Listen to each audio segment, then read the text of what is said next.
look at her, Okay. and then you just say, okay, now tell us Start about your on. experience in the So war. you got drafted. Okay, I was drafted and I was 18 years old, which is the age of which you're supposed to be a man, I suppose.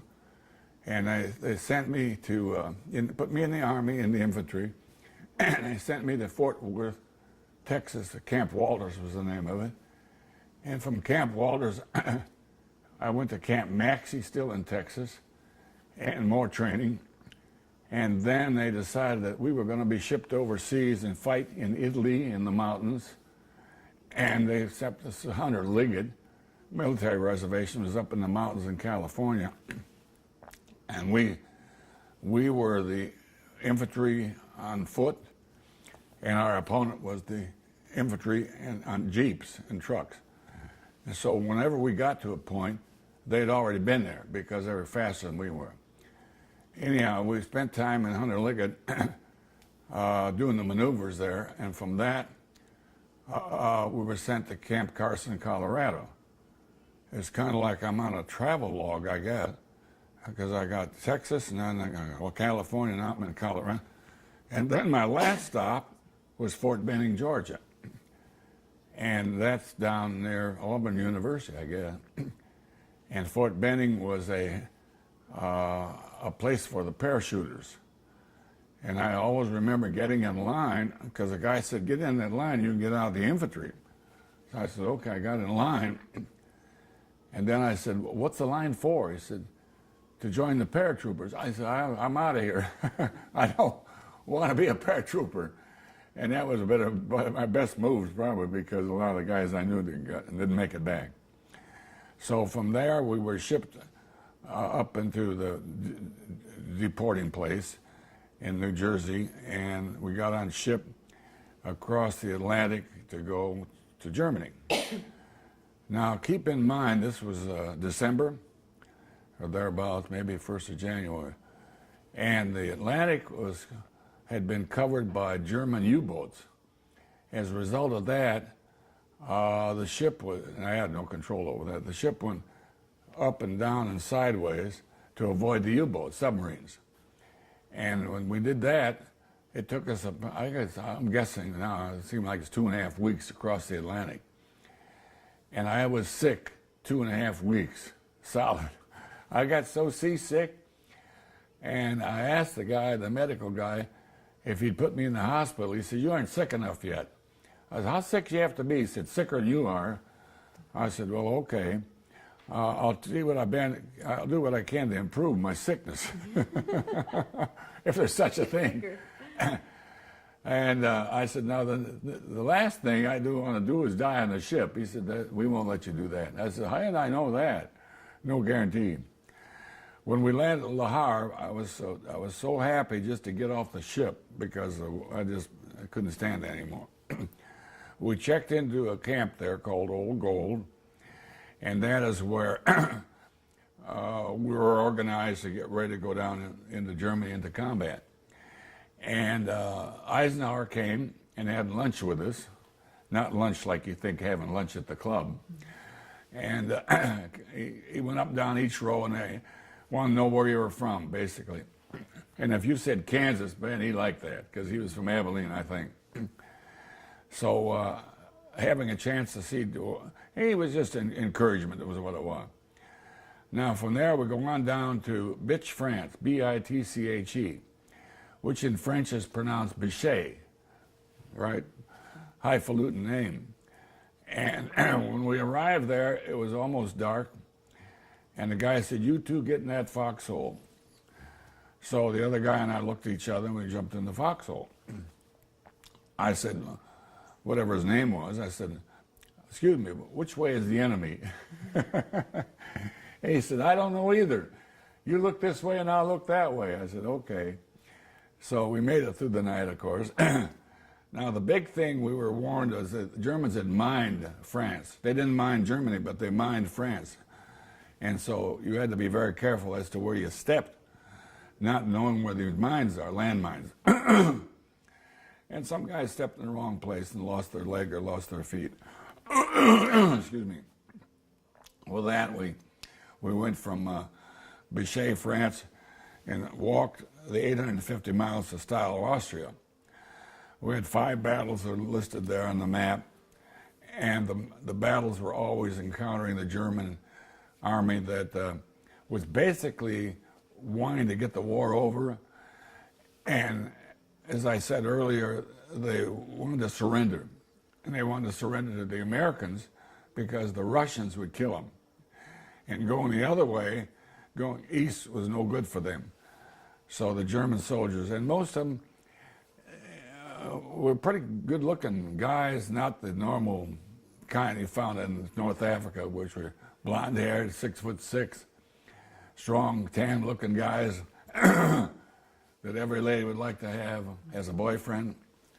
But at that point, the Germans were drafting kids 10 years old and up to 80-year-old because they were running out of men, running out of people. And it was kind of sad to see a 10-year-old carrying a weapon out there. But they gave up, and they were taught the right way. Marshal Rommel ran North Africa. He was known as the Desert Fox, I think. But we didn't have any Desert Foxes up there where we were in Germany. So we just had guys that were pretty doggone good. And the Germans were the German army was a well-organized, fearless bunch, to be honest with you, I thought. Now, they made several mistakes that I can look at as a guy in the American army. One was that they didn't have provisions to keep up with them. So as they were retreating, then they would run out of food. And they basically retreated on the basis of traveling at nighttime, and in the daytime they'd hide in the woods. So our job was to get them out of the woods, and we always opened up fire with artillery and then follow that up with the infantry. I was in charge of a 60-millimeter mortar squad, which I forget exactly what the length of the mortars were, maybe 800 yards or something of that sort. And we'd fire those things like crazy. And the big thing you had to do was to make sure when you let it go into the tube, you took your arm away, otherwise your arm went out the tube too. But that was the squad I had. And the platoon, we had, maybe 50 or 60 or 75 people. I forget now how many there was. But the 3rd Army was it, and transferred over to the 7th Army and back to the 3rd. So that's where we got Patton was. As we traveled through Germany, like all wars, there was looting. And I did not believe in that. I don't want to sound like I'm religious, but I just thought that was wrong. And so whenever the guys in my platoon did that, I'd get all over them and tell them, hey, this is not war. But that is a part of war, looting. And taking things that don't belong to you. So we had that problem. Moving so fast was another problem. We had the provisions ship trucks to keep up with us, and the medics to keep up with us, because there was always somebody getting shot. When it comes to people getting killed, I can always remember the dead bodies along the road. It just seemed to me like there were German soldiers lying on the road dead everywhere that you walked. And you never thought about it. You didn't think, why is that, or that's wrong, or nothing. You said, war is war. And the idea is to kill the other enemy. And Patton was always vocalizing about the only Germans that are any good are the ones that are dead. And so that was the leader's voice to us, which I didn't think was a very good one, but nowadays he would be condemned for that. I'll reach a point where we got to Steyr, Austria. I'm going to go back. I'm getting ahead, and then I'll come back a little bit. Where Steyr, Austria was where our last battle was, and it's the name of a river there, the Steyr River. And we were awakened in the morning, I recall, somewhere around 3 or 4 o'clock, got up and then traveled across the river in a boat, and then got out of the boat and dug in along the banks of the river. And the Germans were over on the other side somewhere. I don't know how far away they were. We had bombed the heck out of it and blew all the village apart. I remember that. The whole thing was that as the Germans had a weapon called the 88, and the 88 was a very accurate artillery piece. And they would use it sometimes for a group, for tanks, or for an individual. And you might be going along the road, and all of a sudden you hear these things coming in, and they zero in on one infantryman. And it was kind of amazing to me that they waste a shell on one guy, but maybe they didn't know any different. But they were pretty bad, pretty devastating with that. But that was our job, was through the military, through the artillery, was to get rid of the 88s, and we did that. Now, by chasing them out of the woods, then we could only do that in the daytime, but they traveled at night, and so they were always ahead of us as we went on through. Now, we became the furthest eastern American unit in World War II, the 71st Infantry Division, which is a part of the 3rd Army. When I say east, we were in Austria, and there was nobody ahead of us because when the war ended, there were the Russians on the other side of the river, and they came over and celebrated the war ending. Now, we had no idea the war ended for a while because nobody tells you nothing. There's no signs out there that say, welcome, the war's over. Right. And as we went down the road, we saw people cheering and hollering and waving and flowers and all that. And I said to one of the guys, I said, there's something going on that's good. He said, I don't know what it is either. We did not know the war had ended until we got to where we met the Russians. When they came over in their boats across the river, they brought, you know what, vodka. And most of those guys were bombed, and they fired their rifles and their guns, and I was afraid somebody might get killed after the war is over. I've left, that's when we came to the end of the war. I can go into the part where after the war where we were considered to be occupation troops. But let me try to tell you about, I can't do it. I tried that the other day when you were here. Yes, I know. And you don't have to if you're not comfortable. No, I'll just say to you that we liberated a Holocaust camp. And the name of it's in here, Gunskirchenlachen, which is in Lomback, Austria. And it was horrible. There's no way I can even explain it. So anyhow, so much for that. After the war ended, then it became a matter of making peace with ourselves and getting the troops together. And then we were sent back to Augsburg, Germany.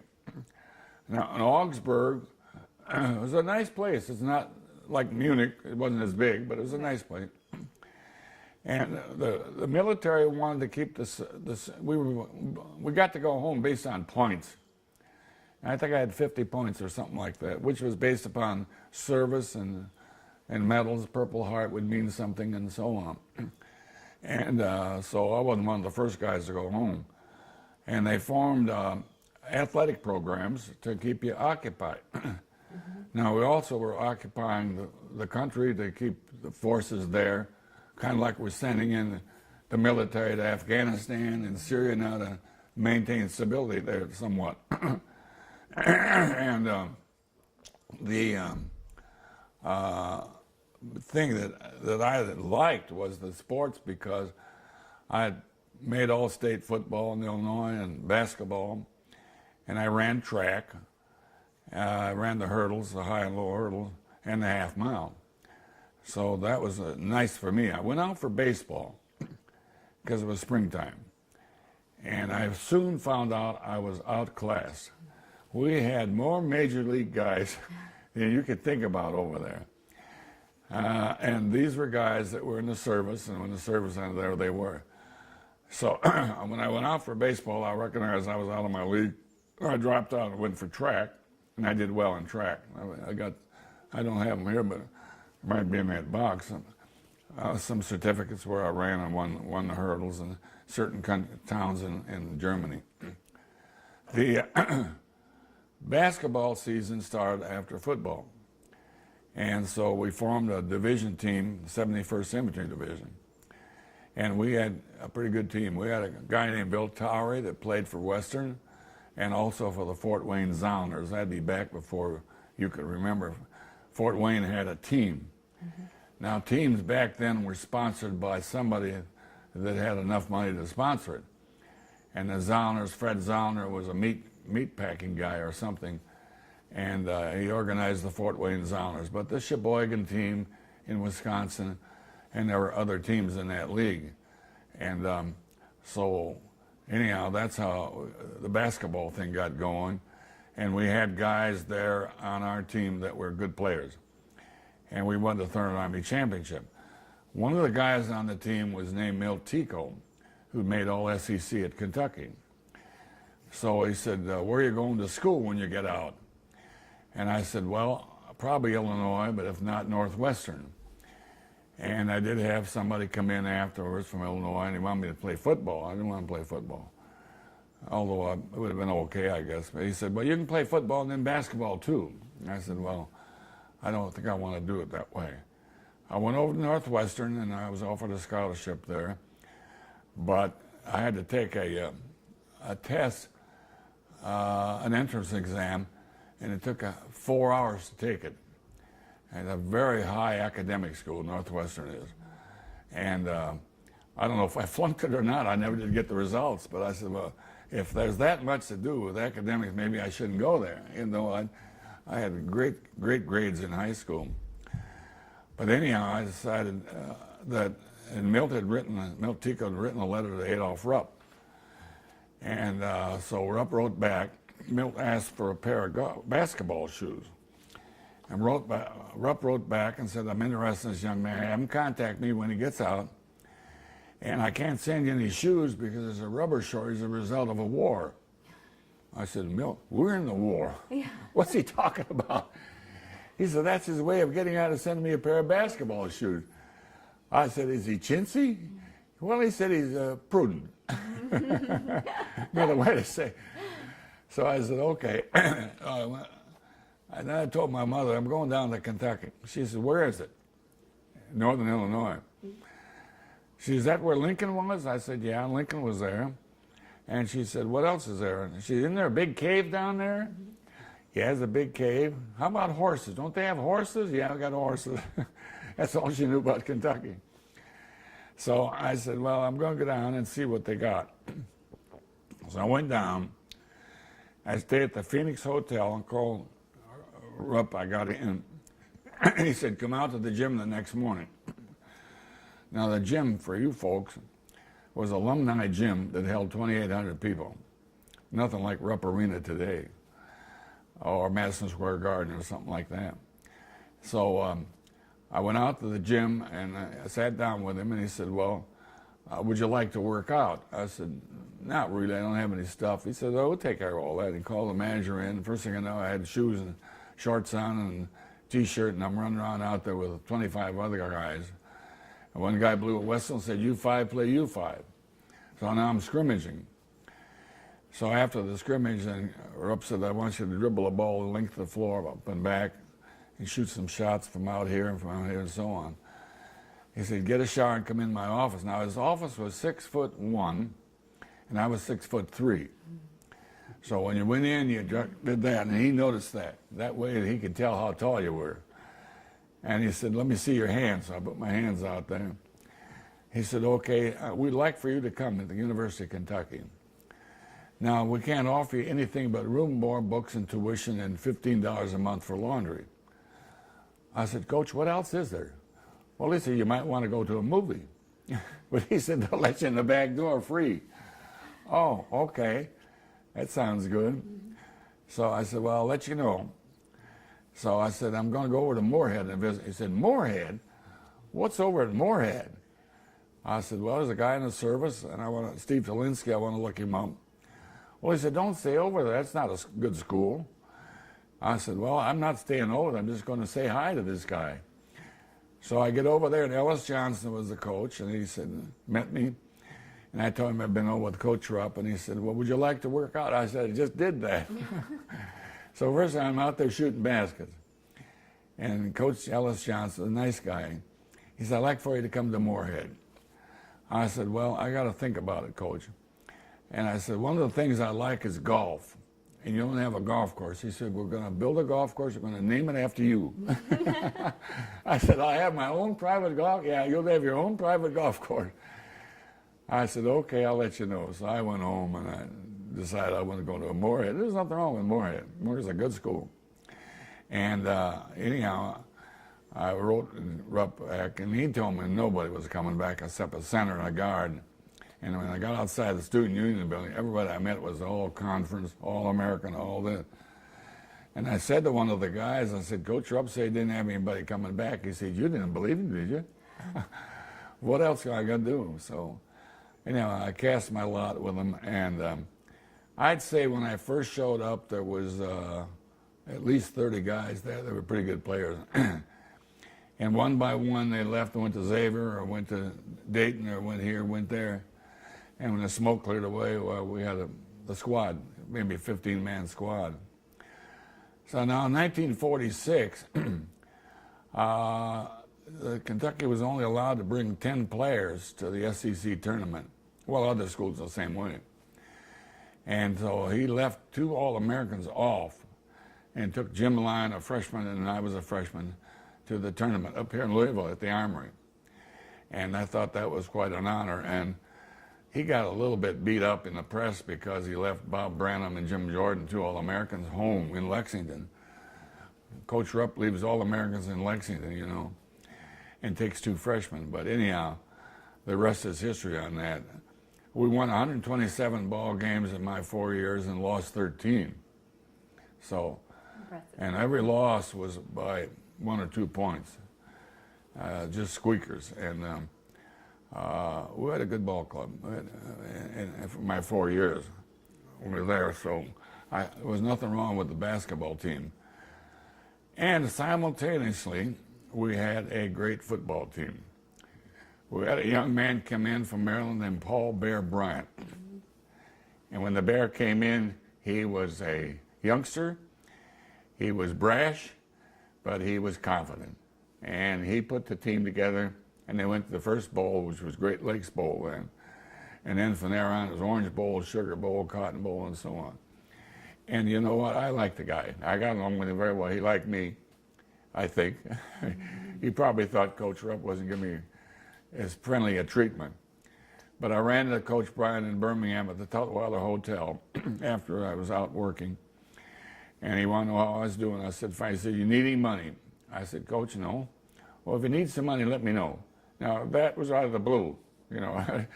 And but I was working, and I had a salary coming in, not much, but some kind of salary. So I always appreciated his offer and his kindness. His wife was lovely, Mary Harmon, and so he's a living legend, obviously. He wore that hat with the polka dot kind of hat, and it was well known for that. But anyhow, that's after the war, and now the strange thing is, today, players go a year and gone. Mm-hmm. I was there 4 years, had a B average, graduated on time, and nobody said nothing. That's what you're supposed to do. And if I hadn't got graduated, I think my mother would have disowned me. And and my dad too, he felt the same way. But we just had glorious years back in the late 40s at Kentucky. And they've gone on from there with the national titles, superseded by Johnny Wooden. And we lost a game to him in the finals out in San Diego, I think it was. And that was, his ploy was he retired that night. And that motivated everybody on the UCLA team. And I was talking with, I think it was Bob Guyette the other day, he was on that team. And he said, yeah, I think UCLA was pretty motivated to beat us because I wouldn't retire and they'll win one for Johnny as the last game.